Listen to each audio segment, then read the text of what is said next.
Air commodore Abid Rana साहब ने भी हमें ज्वाइन किया। बहुत शुक्रिया सर वक्त देने के लिए। आप क्या समझते हैं, क्या अमेरिका का गैर मुदाखलती फैसला दर हकीकत भारत के लिए एक इशारा है कि अब पाकिस्तान को कमज़ोर ना समझा जाए?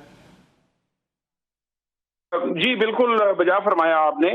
मेरे ख्याल में इस वक्त जरूरत इस बात की है कि भारत जो मुसलसल जंगी जुराइम का इर्तिकाब कर रहा है और बैनुल अक़वामी कवानीन की धज्जियां उड़ा रहा है, उसको इंटरनेशनल मीडिया के सामने, इंटरनेशनल कम्युनिटी के सामने हाईलाइट किया जाए और भारत का असल चेहरा इनको दिखाया जाए, ताकि भारत का जो असल जंगी अज़ाइम है वो पूरी दुनिया के सामने वाज़े हों।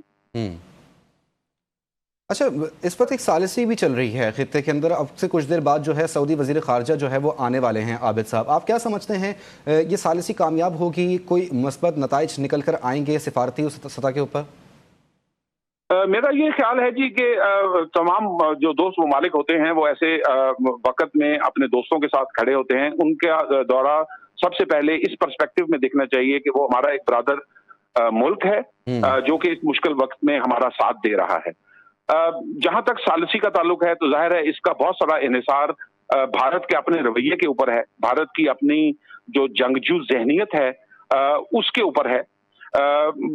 अगर दोस्त ममालिक जो हैं बशमूल सऊदी अरेबिया वो ये कोशिश कर रहे हैं तो ये एक बड़ी अच्छी इंटेंशन और एक बड़ी अच्छी एफर्ट होगी। हम इसको वेलकम हमें करना चाहिए और हम एक्सपेक्ट करते हैं कि भारत की तरफ भी एक बेटर विजडम प्रिवेल करेगी। अच्छा, ये भी जानना चाहूँगा मैं आपसे कि जिस तरीके से हमने 5 जहाज़ गिराए और उसके बाद 77 भारतीय ड्रोन्स मार गिराए जाना, क्या ये पाकिस्तान की दिफाई सलाहियत का खुला सबूत नहीं, जो कि भारतीय मीडिया अब तक तस्लीम नहीं कर रहा, जबकि बैनुल अक़वामी मीडिया जो है वो अब तस्लीम कर रहा है और सबूत के साथ पेश भी कर रहा है? जी बिल्कुल दुरुस्त फरमाया आपने। ये कोई एक आम चीज नहीं है।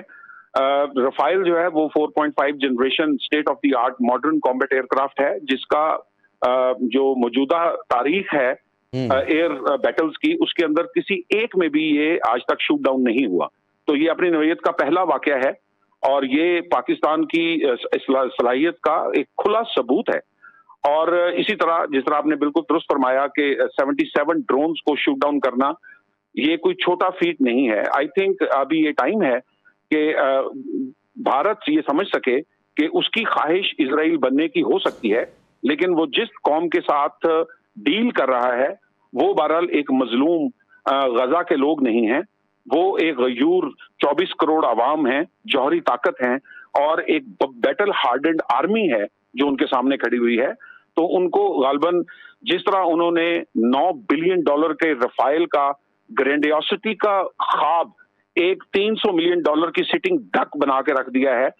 तमाम जहाज इस वक्त उनके ग्राउंड हैं और उनको वो उड़ाने की पोजीशन में नहीं है। बिल्कुल इसी तरह अगर उनको ये रियलाइजेशन हो जाए कि उनका इजराइल बनने का ख्वाब इस खित्ते के अंदर शायद पूरा नहीं हो सकेगा पाकिस्तान के होते हुए।